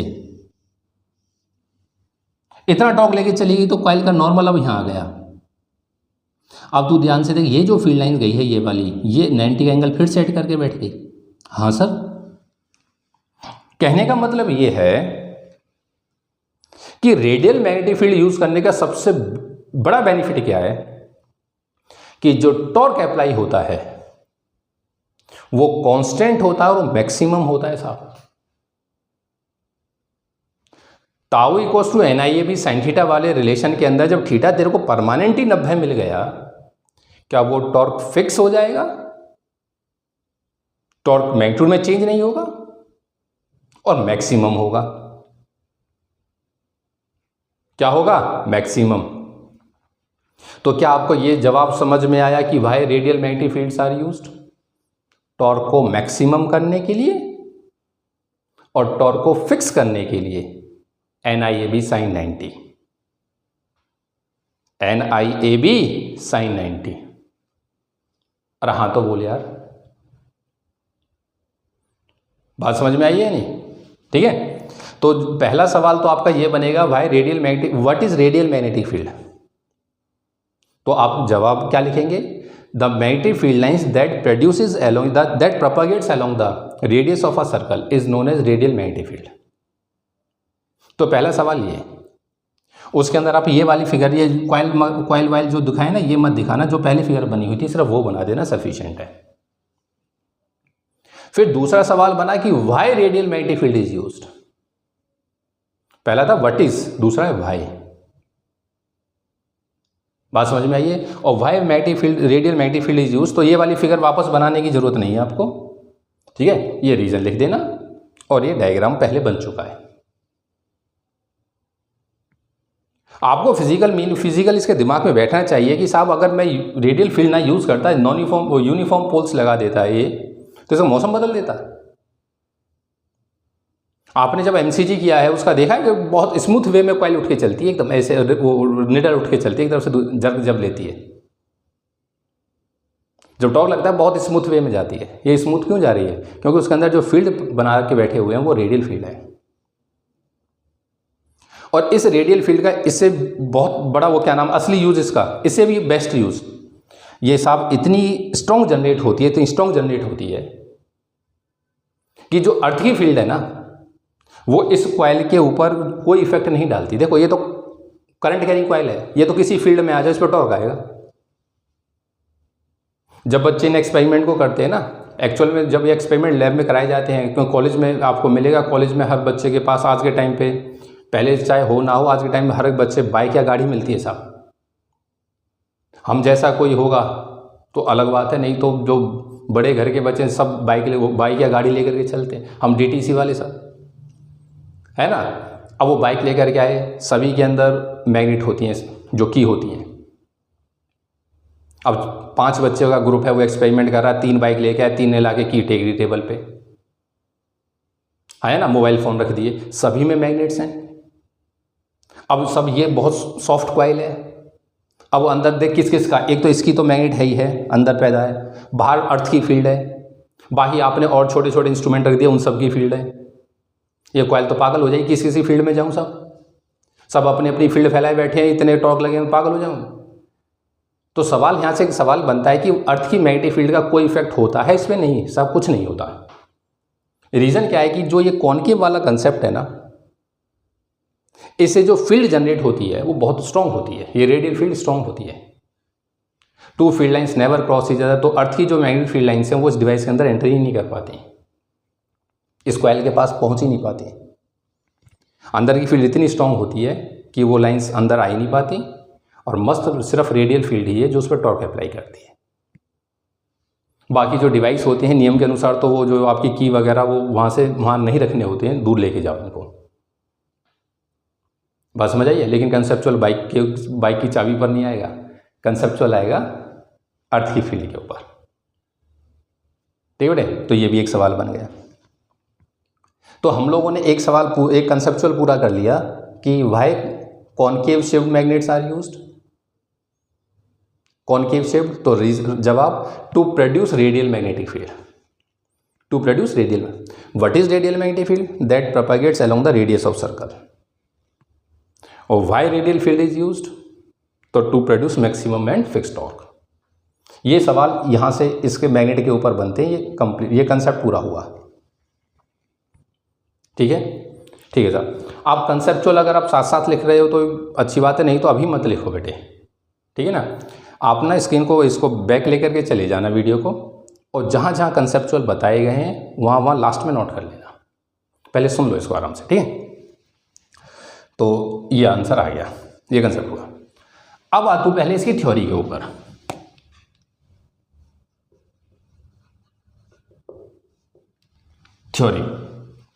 थ्योरी का मतलब मैक्सिमम, वो क्या नाम है, मैथमेटिकल पार्ट, ठीक है सर। तो थ्योरी के अंदर हम लोगों ने इसमें करंट भेजा साहब, इसके ऊपर टॉर्क अप्लाई हुआ। क्या हुआ? Torque apply. तो बोलिए टाउ अप्लाइड कितना हो गया? टाउ अप्लाइड हो गया NIAB sine theta. N is the number of turns, I current, A area, B field, और साइन थीटा साइन एंगल हो गया। लेकिन किंतु परंतु तू जानता है बेटे, यहाँ पर जो थीटा है वो हर समय 90 रहता है। हर समय क्या होता है? 90, ठीक है ना। Here theta is equal to 90 degree. और ये किसने किया है? ये किया रेडियल फील्ड ने। बात समझ में आई है? तो जो टाउ अप्लाई है वो ये हो गया बेटे NIAB। अब तुम बड़े बच्चे हो, सोच समझ के जवाब देना, मजा आ जाएगा बात का। एक स्प्रिंग है 11th में जो हमने स्प्रिंग पढ़ी, एक पेन की स्प्रिंग ले ले। पेन की स्प्रिंग को तू लगातार दबा, दोनों हाथों ऐसे दबा के ऐसे बैठ जा, तो साहब तू लगातार दबाए रहेगा तो बेचारी दबी रहेगी, तुम जोर लगाया। और तू एक बार दबा के छोड़ दे, क्या तुरंत उल्टी भाग जाती है? मतलब तुरंत फैल जाती है? हाँ। मतलब ये है कि जैसे आप फोर्स अप्लाइड को हटाओगे तो क्या रिस्टोरिंग फोर्स है जो उसे वापस फेंक देती है। बिल्कुल सही है, बिल्कुल वही कंसेप्ट यहाँ है। एक वायर था, तूने करंट भेजा, उस वायर के कॉइल पे टॉर्क लगा, और टॉर्क लगने के बाद कॉइल ऐसे हो गई। क्या इसमें ट्विस्ट आ गया? क्या आ गया? ट्विस्ट। अब करंट तो तूने कर दिया बंद, क्योंकि तूने पल्स भेजा था। तो क्या ये जो इसमें पोटेंशियल एनर्जी स्टोर हुई है आज, याद कर टॉर्जनल कांस्टेंट टाइम पीरियड लिखाया था 11th में। तो जब इस वायर के अंदर ट्विस्ट आता है तो कौन सी एनर्जी स्टोर होती है? पोटेंशियल। जो ये पोटेंशियल एनर्जी स्टोर होती है ना बेटे, ये इसे वापस फेंक देती है। मतलब जो करंट की वजह से कॉइल ऐसे ट्विस्ट ऐसे भागी थी, वो जैसे करंट खत्म होगा वो बैक आ जाती है ऐसे, और ड्यू टू इनर्शिया ये लास्ट में ना SHM ऐसे घूमने लग जाती है ये। और यही रीज़न होता है कि आगे कंसेप्ट पढ़ेंगे, जो स्पोर्ट है वो लगातार हिलने लग जाता है ऐसे, ड्यू टू इनर्शिया बैक आ जाती हो। तो मेन कंसेप्ट है ये, गई अप्लाई हुआ, वापस किसने फेंका? तो वापस फेंकता है वायर। कौन फेंकता है? वायर। क्यों? क्योंकि इस वायर के अंदर पोटेंशियल एनर्जी स्टोर हो जाती है। तो फिलहाल जो वापस फेंकने का कंसेप्ट है बेटे वो है टाउ रिस्टोरिंग। जैसे फोर्स रिस्टोरिंग होती है ना, ऐसे वो होता है टाउ रिस्टोरिंग, ठीक है। तो अगर मैं इसकी बात करूं टाउ रिस्टोरिंग की, तो देखना बेटे ध्यान से, अगेन जो टाउ रिस्टोरिंग होता है जिसकी वजह से बैक आया था, वो डायरेक्टली प्रोपोर्शनल होता है बेटे अल्फा के, और अल्फा होता है angle of twist. Angle of twist in wire. जो वायर के अंदर ट्विस्ट आया है वो किस एंगल से आया है? जितना ज्यादा तुम, कॉमन सेंस है, जितना ज्यादा ट्विस्ट पैदा करोगे उतना भयंकर बैक मारेगा वायर। जितनी स्प्रिंग को दबाओगे उतनी बैक तेजी से बैक मारेगी। F equals to minus of KX। जितना ज़्यादा x उतनी ज़्यादा रिस्टोरिंग फोर्स। वही चीज़ यहाँ है, बस इसको थ्योरी में पढ़ा रहे हैं इसलिए लिखाना पड़ता है। डायरेक्टली का साइन, जितना एंगल ऑफ ट्विस्ट, डायरेक्टली का साइन हटाओगे कोई ना कोई कांस्टेंट। बेटे ये डायरेक्टली प्रोपोर्शनल है, ये अल्फा है, ठीक है, ध्यान रखना। ये डायरेक्टली प्रोपोर्शनल है, ये अल्फा है, कहीं इसको स्क्वायर बना दो अगले स्टेप में। तो tau restoring is equal to K into alpha. बच्चा बोला डायरेक्टली का साइन हटाया, कोई ना कोई कांस्टेंट लगाया आपने, यहाँ पे K लगाया। हाँ, तो K क्या चीज़ है? K है बेटे torsional constant of wire. Torsional constant of wire. इसको ना कई बार स्प्रिंग कांस्टेंट भी बोल देते हैं बेटे। स्प्रिंग इसलिए बोला जाता है, कॉमन सेंस कहती है। सुनो, ट्विस्ट ऊपर वाले वायर में आया तो स्प्रिंग ये भी ट्विस्ट हुई होगी, मतलब ये भी, ये जलेबी जैसी बताई थी ना मैंने, जलेबी जैसी होती है ये, तो ये अनवाइंड हो जाती है, ये ऐसे ऐसे होती है, ये खुल जाती है। तो कई बार इसको टॉर्जनल कांस्टेंट भी बोलते हैं, कई बार इसको स्प्रिंग कांस्टेंट भी बोल देते हैं। दोनों वायर, दोनों चीज़ों का मटेरियल सेम होता है, दैट्स वाई कोई अंतर आता नहीं, आप कुछ भी लिख के आ जाओ, पर टॉर्जनल कांस्टेंट ज़्यादा बेटर है। अरे हाँ तो बोल, अब तू जानता है बेटे कि टाउ जब बैक आया इसका मतलब टाउ अप्लाइड रिस्टोरिंग के बराबर होना चाहिए। तो इक्वेशन फर्स्ट और सेकंड हो गई साहब। From equation first and second क्या इक्वेशन कि के अल्फ़ा हर हालत में NIAB के बराबर होना चाहिए। तो बोल यहाँ से अल्फ़ा की वैल्यू हो गई NIAB अपॉन में के, NIAB अपॉन में के, ये रिलेशन है बेटे मेन। और यहाँ से अगर तू अल्फ़ा लिखता है तो alpha is directly proportional to I, ये असली कंसेप्ट है, ये भी बहुत प्यारा कंसेप्ट है बेटे। Alpha is directly proportional to I. जितना ज़्यादा करंट उतना ज़्यादा एंगल ऑफ ट्विस्ट, ये है असली, ये कॉमन सेंस है साहब। गैल्वेनोमीटर में जितना करंट भेजोगे कॉइल निडल उतनी दूर तक बैक मारेगी, उतनी दूर तक। यहाँ जितना करंट भेजोगे स्पोर्ट उतनी दूर तक भागेगा। ज़्यादा मत भेज देना, उसका मौसम बदल जाता है। किसका? एयर लाइक स्प्रिंग का। और आया नहीं आया, ठीक है बेटे, ये इसकी थ्योरी है। क्या है इसकी थ्योरी? वर्किंग में और थ्योरी में अंतर है। थ्योरी में लिखते हैं मैथमेटिकल पार्ट, सही है। तो अब इसके ऊपर भी एक कंसेप्चुअल क्वेश्चन बनेगा बेटे, ठीक है। तो पहले मैं इसको लिखा देता हूँ, फिर उस क्वेश्चन पे आते हैं। तो आप हेडिंग बना दो थ्योरी, और थ्योरी हेडिंग बनाने के बाद अब उसमें लिखना चालू कर। लिखो, when current carrying coil is placed in radial magnetic field,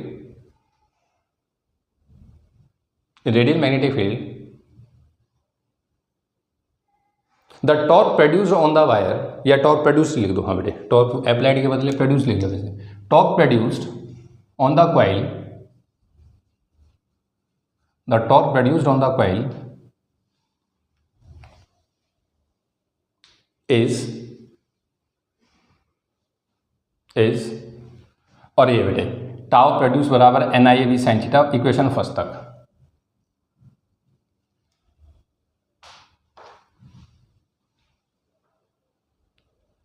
लिख दिया। अब उसके नीचे लिख, when torque is applied, when torque is produced, the phosphor-bronze wire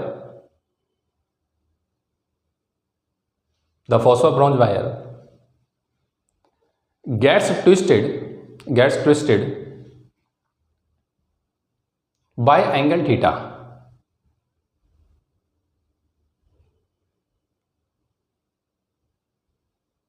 due to which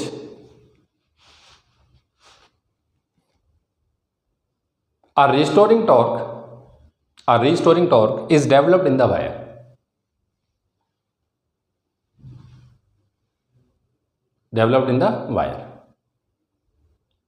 next line से the restoring torque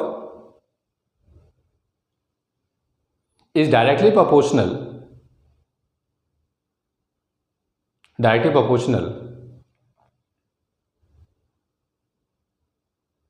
to the angle of twist of the wire,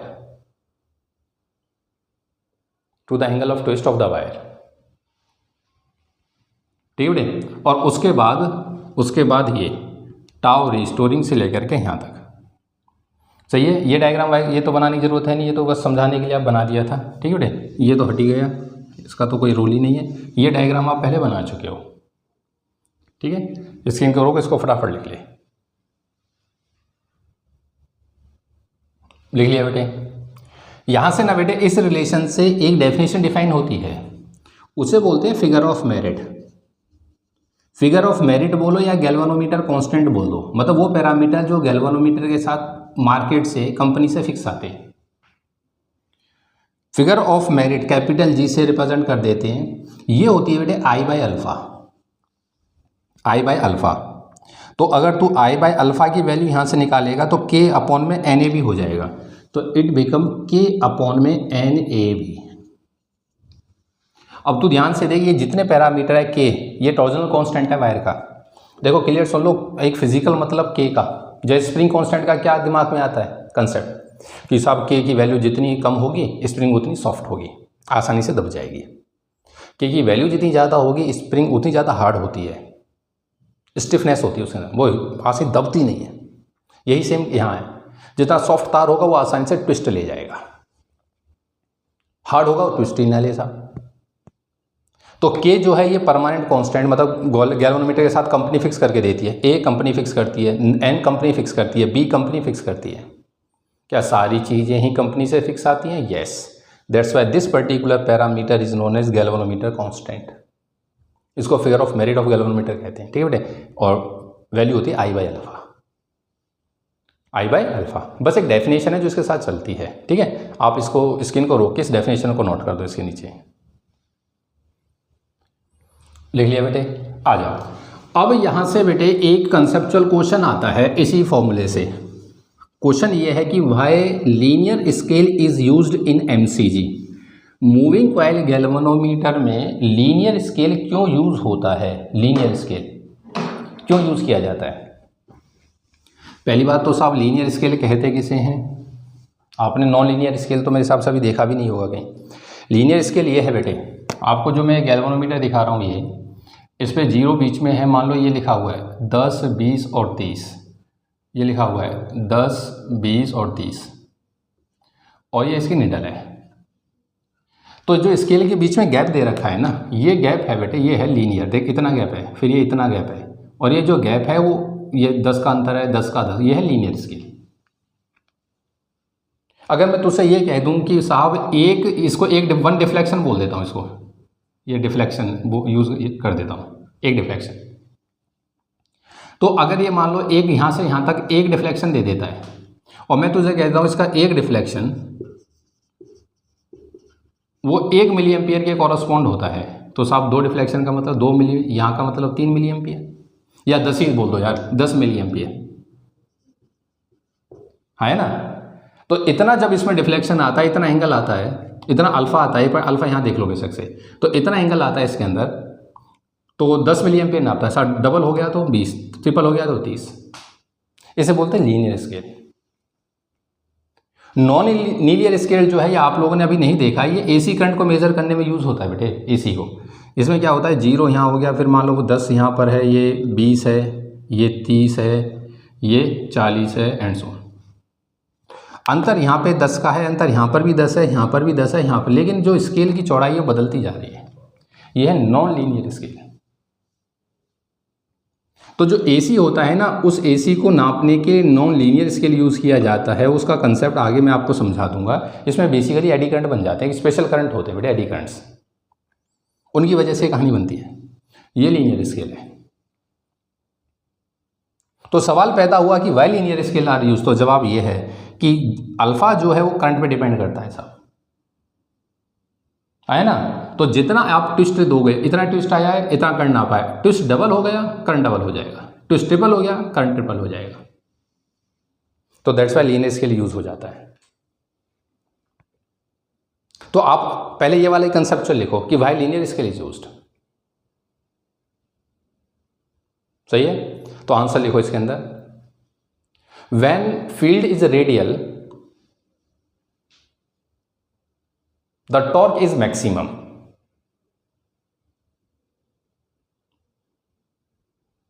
and it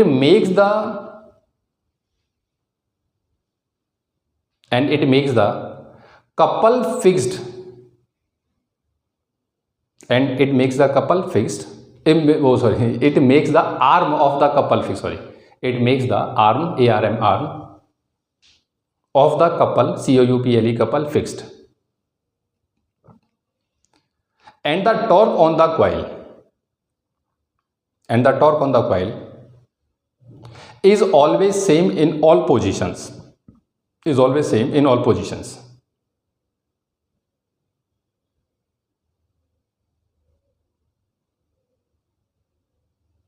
all positions of the coil in the magnetic field, all position of the coil in the magnetic field. This provide the linear current scale.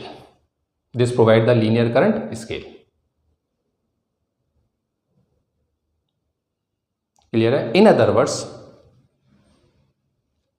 the angle of twist is directly proportional to the current. Angle of twist is directly proportional to the current. ठीक है? तो इसलिए linear current का scale, जो linear scale है, ये use किया जाता है। ये इसके ऊपर कंसेप्चुअल बन जाता है कि why linear scale is used. ठीक है बेटे, रो के स्केल और ये फिगर बनाना चाहे तो बना ले, दोनों लिख लिया बेटे। चलो अब ये इसके ऊपर दो कंसेप्चुअल तो हमने कवर कर लिए, कौन कौन से, कि why radial field, what is radial field, why used, और why linear scale is used. ठीक है, दो कंसेप्चुअल हो गए। अब बाकी कंसेप्चुअल कौन कौन से बनते हैं इधर सुनो, ये आप लिखते जाइएगा एक तरफ से। पहला कि why phosphor bronze wire is used, यही वायर क्यों यूज हुआ, मतलब यही एलॉय क्यों यूज हुआ। तो इसका सबसे बड़ा रीजन है बेटे, इसका जो टॉर्जनल कांस्टेंट है ना, मतलब के है, वो बहुत कम होता है, मतलब ये बहुत सॉफ्ट वायर होता है। ठीक है, तो रीजन, क्वेश्चन लिखते जाओ और रीजन लिखते जाओ। तो वाई फॉस्फोर ब्रोंज, तो जवाब क्या है साहब, टॉर्जनल कांस्टेंट कम होता है और ये लेस रजिस्टिव होता है बेटे। रजिस्टिव का मतलब इसमें जंग नहीं लगता, कई कई साल लैब के अंदर रखे रहते हैं इंस्ट्रूमेंट, जंग नहीं लगता इसके ऊपर। ठीक है, तो ये इसका मेन जो इसका यूज़ है, तो एक तो ये कंसेप्चुअल बन गया। ठीक है, इसका तो हो ही गया था। अब आ जाओ इसके अंदर, कोर के अंदर। यहाँ पे दो सवाल बनते हैं बेटे। पहला सवाल कि why metallic core is used, कि मेटल की कोर ही क्यों यूज़ करी गई। तो उसका जवाब ये होता है, सुनो, कि ये मेटल कोर के अंदर ना बेटे, क्योंकि ये फील्ड मैग्नेटिक फील्ड के अंदर है, इस मेटल कोर में एक करंट पैदा होता है, उसे बोलते हैं एडी करंट। अब होता क्या है कि जब आप इसको लैब के अंदर कर रहे होगे ना, इस एक्सपेरिमेंट को, तो इस कॉइल के ऊपर एक बार टॉर्क आएगा, टॉर्क लग के कॉइल इधर जाएगी, तो पल्स खत्म हो जाएगा, कॉइल बैक आएगी ड्यू टू इनर्शिया, फिर ये ऐसे वाइब्रेशन में आ जाती है। अब ये मान के चलो बहुत तेजी से ऐसे वाइब्रेट करती है, स्पॉट हिलता रहता है और काफ़ी लंबे टाइम तक स्पॉट हिलता है, कम से कम नहीं तो 100 राउंड ले जाता है स्पॉट, ऐसे 100 राउंड कम से कम एक डिफ्लेक्शन के ऊपर। अब हमको उसमें पहले 20 राउंड के ही हमको टाइम पीरियड मेजर करना होता है, 20 राउंड की ज़रूरत होती है, बाकी उसके 80 राउंड की ज़रूरत ही नहीं है। अब वो बच्चा एक तरीका तो है कि एक बार वो क्या नाम है उसमें डिफ्लेक्शन दिया और इसके राउंड को जब तक ये शांत ना हो जाए, जब तक इसे गुस्सा आया फिर कभी ना कभी शांत होगी, और जब तक शांत नहीं होगी जब तक इंतजार करो।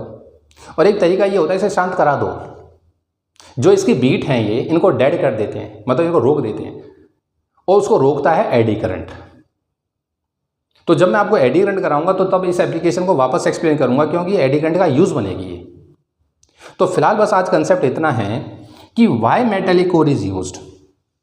तो जवाब होता है कि मेटेलिक कोर के अंदर एडी करंट जनरेट होते हैं, और वो एडी करंट इस गैल्वेनोमीटर को डेड बीट टाइप बनाने में हेल्प करते हैं। डेड बीट टाइप, जिनकी बीट को डेड कर दिया जाए, जिसके वाइब्रेशन को एकदम झटके से रोक दिया जाए। इसे 100 राउंड लेकर के रुकती है, आपने 20 के बाद इसको जैसे घोड़े की लगाम खींच देते ना, ऐसे रुक जा, तो जो बीट है वो डेड कर दी जाती है। That's why metallic core use करी जाती है। तो पहला सवाल है कि मेटेलिक कोर क्यों यूज करी गई, कि गैल्वेनोमीटर को डेड बीट टाइप बनाने के लिए। फिर दूसरा सवाल आया कि what is dead beat type galvanometer. Dead beat type galvanometer क्या होता है। तो जवाब मिला जिसकी बीट डेड हो जाती है, जो इंस्टेंटली रुक जाता है, मतलब जब मन करे जब रोक लो।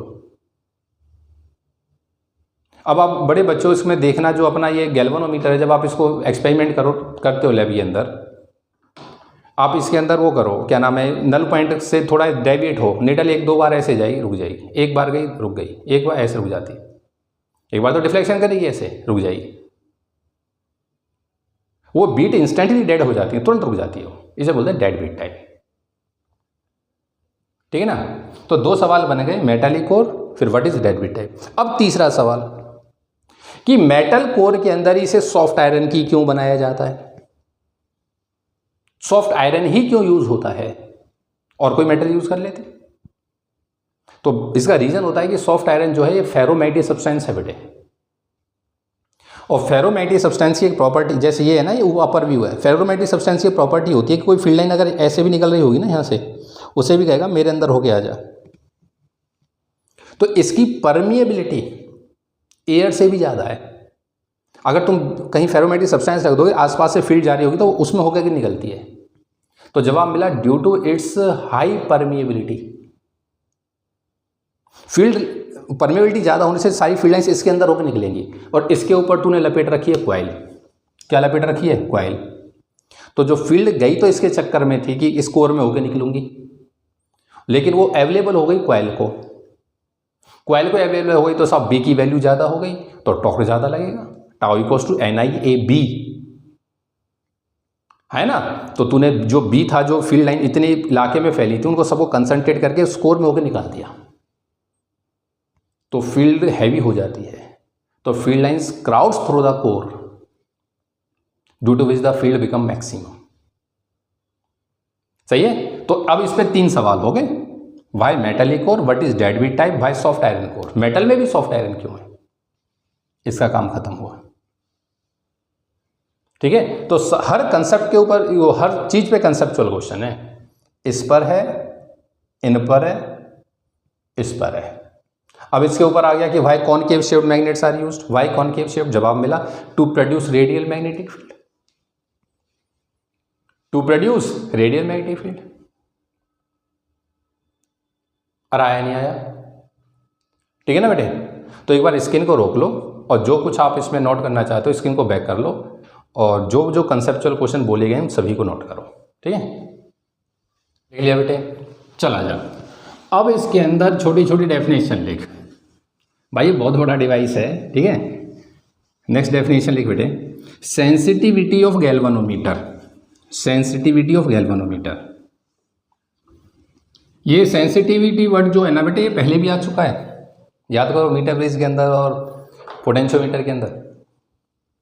सेंसिटिविटी के रहते कैसे हैं साहब? वो गैल्वेनोमीटर सेंसिटिव होता है, या वो डिवाइस सेंसिटिव होता है जो हल्के से करंट के ऊपर भी ज़्यादा डिफ्लेक्शन दे देता है, हल्के से करंट के ऊपर ज़्यादा डिफ्लेक्शन दे देता है। तो डेफिनेशन नोट कर दे, a galvanometer is said to be sensitive if a small current flowing through the coil of the galvanometer produces large amount of deflection, large deflection in it। ठीक है ना, ये कहलाती है सेंसिटिविटी। अब ये सेंसिटिविटी बेटे 2 तरह की है जो हमें यहाँ पढ़नी है, जो हमें यहाँ पर पढ़नी है। ध्यान से देख, इसके अंदर एक होती है बेटे करंट सेंसिटिविटी, और एक होती है वोल्टेज सेंसिटिविटी। करंट सेंसिटिविटी को हम लोग IS से रिप्रेजेंट करते हैं, और वोल्टेज सेंसिटिविटी को रिप्रेजेंट करते हैं VS से। तो IS डेफिनेशन के अकॉर्डिंग क्या करंट सेंसिटिविटी साहब? It is defined as the deflection produced in the coil of galvanometer when unit current flows through it. Unit current flows करने पे कॉइल कितना डिफ्लेक्शन दे देती है, वो उसकी करंट सेंसिटिविटी है। ठीक है बेटे, तो that is the alpha upon में I। और वोल्टेज सेंसिटिविटी, वोल्टेज सेंसिटिविटी होती है अल्फा अपॉन में V, कितना वोल्टेज अप्लाई करने पर कितना डिफ्लेक्शन दे देती है। Deflection produced per unit voltage applied, per unit voltage applied, per unit potential difference applied, एक ही बात है। अरे हाँ है ना, बच्चा बोला अल्फा अपॉन में I का फॉर्मूला तो अभी ड्राइव कराया था आपने, क्या था? NBA अपॉन में K, ये फॉर्मूला है बेटे IS का, और VS का हो जाएगा VS। तो मैं इसको थोड़ा सा मैनिपुलेट कर देता हूँ बेटे, ये हो जाएगा अल्फा अपॉन में V की वैल्यू लिखी IR, V की वैल्यू क्या लिखी I इंटू R, और R क्या चीज़ है? R रेजिस्टेंस है कॉइल का, ध्यान रखना, R is the resistance of coil, coil का। और यहाँ से अगर तू इसको मैनिपुलेट करता है तो इट बिकम अल्फा अपॉन में I की वैल्यू NAB अपॉन में K, अल्फा अपॉन में I आया था ना भी, तो NAB अपॉन में के और इंटू आर, ये रिलेशन है। N B N A B upon में के। अरे हाँ तो बोल, ये देखने में दो छोटी छोटी डेफिनेशन है बेटे, पर आप भरोसा नहीं करोगे कि ये जो पीछे पढ़ के आए ना उनसे भी ज़्यादा इंपॉर्टेंट डेफिनेशन है एग्जाम पॉइंट ऑफ व्यू से। और असली जन्नत तो इसमें यह है कि अगर इन दोनों में रिलेशन पूछ दे ना आईएएस और वीएस के अंदर, आईएएस और वीएस के अंदर, तो डिवाइड करके देख आईएएस अपॉन में वीएस कर, तो ये आईएएस अपॉन में वीएस जब तू करेगा ना बेटे, ध्यान से देख आर के बराबर आता है ये, तो आईएएस इज इक्वल टू हो गया वीएस इंटू आर, ये रिलेशन आती है। ये रिलेशन मैक्सिमम बच्चा गलत कर देता, मैक्सिमम बच्चा बोला सर गलत कैसे कर देगा, वो इसलिए कर देगा उसे ओम्स लॉ ध्यान में रहता है, V equals to I R, ये है I equals to V R, इसलिए बोर्ड वाला ज़्यादातर इस पर क्वेश्चन पूछता है। ज़्यादातर क्वेश्चन अगर बच्चा प्रैक्टिस करके नहीं बैठा और उसको हल्का हल्का याद है ये रिलेशन कुछ नहीं थी, रेजिस्टेंस का कंसेप्ट था, उसके दिमाग में आएगा V equals to I R, वो करेगा VS इक्वल्स टू ISR, लेकिन रिलेशन क्या है IS इक्वल्स टू VSR। तो दोनों डेफिनेशन के नीचे दोनों के रिलेशन, और ये बोर्ड के पॉइंट ऑफ व्यू से डेफिनेशन इंपॉर्टेंट है, रिलेशन इंपॉर्टेंट है, रिलेशन पे न्यूमेरिकल इंपॉर्टेंट है, और उससे भी ज़्यादा इंपॉर्टेंट है factors on which the current sensitivity या वोल्टेज सेंसिटिविटी डिपेंड्स। तो factors on which sensitivity depends ये क्वेश्चन बनता है। तो आपने पहले स्क्रीन को रोको बेटे, एक बार ये दोनों डेफिनेशन नोट करो, लिख लिया बेटे। अब आ जा, अब हेडिंग बना दे factors on which sensitivity depends, किस किस फैक्टर पे डिपेंड करती है। तो दोनों ही सेंसिटिविटी एक साथ लिखी जाती है, करंट और वोल्टेज सेम रिलेशन है दोनों का, बस आर का अंतर, आर तो रेजिस्टेंस है, खेल इसका है सारा NAB अपॉन में के का। तो बच्चा बोला सर सेंसिटिविटी बात डिपेंड करती है नंबर ऑफ टर्न्स पे, सच्चाई है साहब, डिपेंड करती है फील्ड के ऊपर, सच्चाई है साहब, डिपेंड करती है एरिया पे, सच्चाई है साहब, डिपेंड करती है के ऊपर इन्वर्सली, सच्चाई है साहब। ये चार फैक्टर है। अरे हाँ तो बोल, जितने ज़्यादा number of turns, common sense है उतनी ज़्यादा सेंसिटिविटी, जितना ज़्यादा एरिया उतनी सेंसिटिविटी, जितना ज़्यादा फील्ड हैवी उतनी सेंसिटिविटी, जितना वायर का के कम उतनी सेंसिटिविटी। बोल सही बात है या नहीं? तो ये चार फैक्टर है, पेपर में यही लिख करके आने होते हैं बेटे। तो ये जो पहले चार लिखे हुए हैं ये तो फैक्टर हैं, लेकिन तुम्हारे मन में ख्याल आ सकता है फिर तो सर कितने भी टर्न्स बढ़ा दो उतना ज़्यादा सेंसिटिव हो जाएगा। डिवाइस सच्चाई है साहब, बढ़ाओगे तो सेंसिटिव होगा, लेकिन हर चीज़ की लिमिट होती है साहब। अब तुम उसके अंदर 1 किलो तार लपेट के बैठ जाओगे ऊपर का, वो बेचारी कॉइल हिल के नहीं देगी। ठीक है, तो ये जो नीचे 4 पॉइंट लिखे हुए हैं ये इनके कॉरस्पॉन्ड कंसेप्ट लिखे हैं, ये एग्जाम में नहीं लिखने होते हैं। ठीक है, जैसे the value of n can not be increase beyond the certain limit, अगर आपने लिमिट साहब लपेट दे चले वो तो इतना भारी हो जाएगा सिस्टम।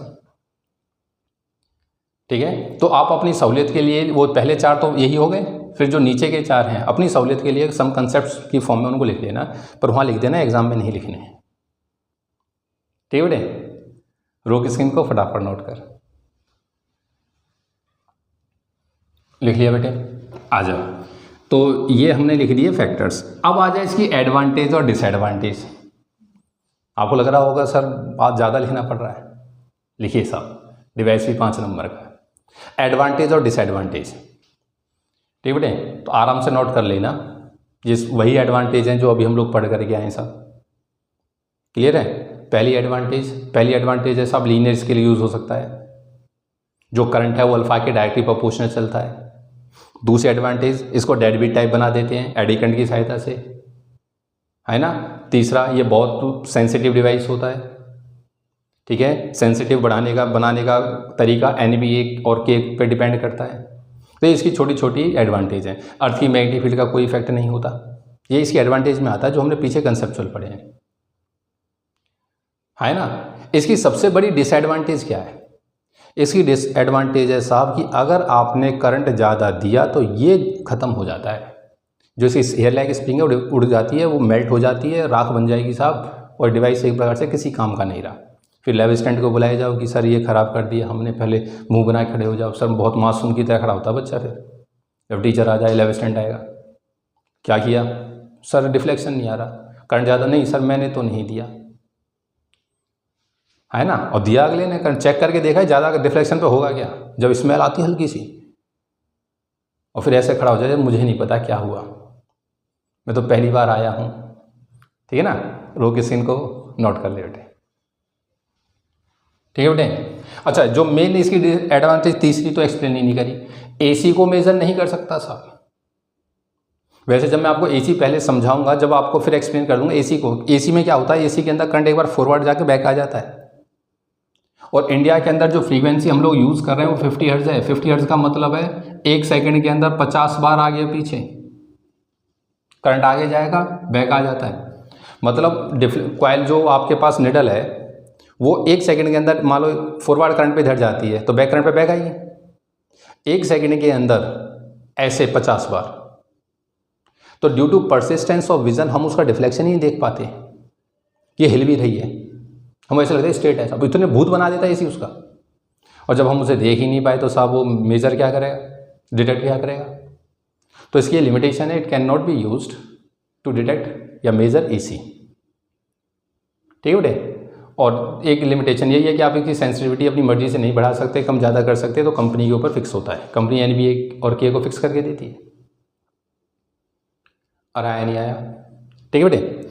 तो ये इसकी क्या नाम है, डिसएडवांटेज और एडवांटेज होगी। अब आ जा साहब इसके न्यूमेरिकल पे, इस पर न्यूमेरिकल पर सवाल नंबर 1, आराम से क्वेश्चन को पढ़ क्या कहता है। To increase the current sensitivity of a MCG by 50%, its resistance is increased so that the resistance become twice of initial। आप ये चाहते थे कि उसकी करंट सेंसिटिविटी 50% बढ़ जाए। मतलब ये है कि आप नई सेंसिटिविटी जो चाहते थे वो ओरिजिनल सेंसिटिविटी जमा में 50% ऑफ ओरिजिनल सेंसिटिविटी, मतलब वो हो गया 150/100 ऑफ IS। इसका मतलब आप चाहते थे 1.5 गुना करना, और आपके 1.5 गुना करने के चक्कर में जो रेजिस्टेंस है, नया रेजिस्टेंस वो पहले से 2R हो गया। कितना हो गया, 2R। आपने बढ़ाया होगा तो आपने नंबर ऑफ टन्स मैनिपुलेट किया, कैसे भी पैरामीटर आपने सेट किया, एरिया सेट किया, और कहानी ये बन गई। तो बताइए वोल्टेज सेंसिटिविटी चेंज हो गया, वही बनी रहेगी। बच्चा बोला इसमें क्या है सर, वोल्टेज सेंसिटिविटी जो नई रही होगी, ठीक है ना, वो IS अपॉन में R रही होगी, IS डैश अपॉन में R dash, as you know यही रिलेशन है ना, V equals to I/R, I into R नहीं, I/R। अब हुआ क्या है कि जो IS डैश है वो तो हो चुका है साहब 1.5 ऑफ IS, और ये हो चुका है ट्वाइस ऑफ R। अब तू ध्यान से देख, ये ऊपर IS/R ये ओरिजिनल सेंसिटिविटी बन गई वोल्टेज, तो VS डैश की वैल्यू हो गई 0.75 इंटू में VS ओरिजिनल, ये हो गया ना IS/R, ये बन गया VS। अब ये सेंसिटिविटी पहले से बढ़ गई घट गई, सही तो घट गई, ये तो 0.25 घट गई। तो बोलिए व्हाट इज द चेंज, तो परसेंटेज चेंज इन VS, वैसे लिख दिया ऐसा, आप पूरा लैंग्वेज लिखना परसेंटेज है, ठीक है। VS dash minus VS upon में VS इंटू में 100%। VS डैश कितना है 0.75 of VS minus of VS upon में VS, कैंसिल आउट कर, ये आ जाएगा -25%। अरे हाँ, तो बोल यार, तो बढ़ गई या घट गई, सर घट गई। अच्छा, इंटू परसेंटेज इंटू 100% है ना बेटे, 0.75 रह गई, एक पे 0.25 घटी, 100 पे 25 घट गई, तो 25% घट गई। This is the percentage change in VS। आया नहीं आया, most important numerical, Rokesh Singh को फटाफट लिखा। आ जा बेटे, नेक्स्ट देख, बोर्ड का काफ़ी इंपॉर्टेंट क्वेश्चन है ये। पहली बात तो डेफिनेशन करंट और वोल्टेज सेंसिटिविटी दोनों लिख चुकी हैं। क्वेश्चन कहता है कि अगर हम बेटे करंट सेंसिटिविटी को बढ़ाना चाहते हैं तो ये कोई कंपल्सरी नहीं है कि वोल्टेज सेंसिटिविटी भी बढ़े। It is not necessary that on increase the current sensitivity the voltage sensitivity increases. आप इसको जस्टिफाई करिए, एक्सप्लेन करिए, ये सवाल है, ठीक है साहब। आप इस सीन को रोक के क्वेश्चन नोट कर लो एक बार। इधर देख, आप मान लो बेटे करंट सेंसिटिविटी को बढ़ाना चाहते हो, तो करंट सेंसिटिविटी होती है IS इक्वल टू होता है NAB अपॉन में K। आप इसको बढ़ा के ट्वाइस करना चाहते हो तो आपने मान लो इसको IS डैश कर दिया, ट्वाइस करने के लिए, तो नंबर ऑफ टर्न्स बढ़ा दिए। तो नंबर ऑफ टर्न्स बढ़ाने के लिए उनको 2n कर दिया, बाकी एरिया नहीं बदला, फील्ड नहीं बदला, वायर भी नहीं बदला। तो आपने IS डैश को ओरिजिनल से ट्वाइस कर लिया, ठीक है।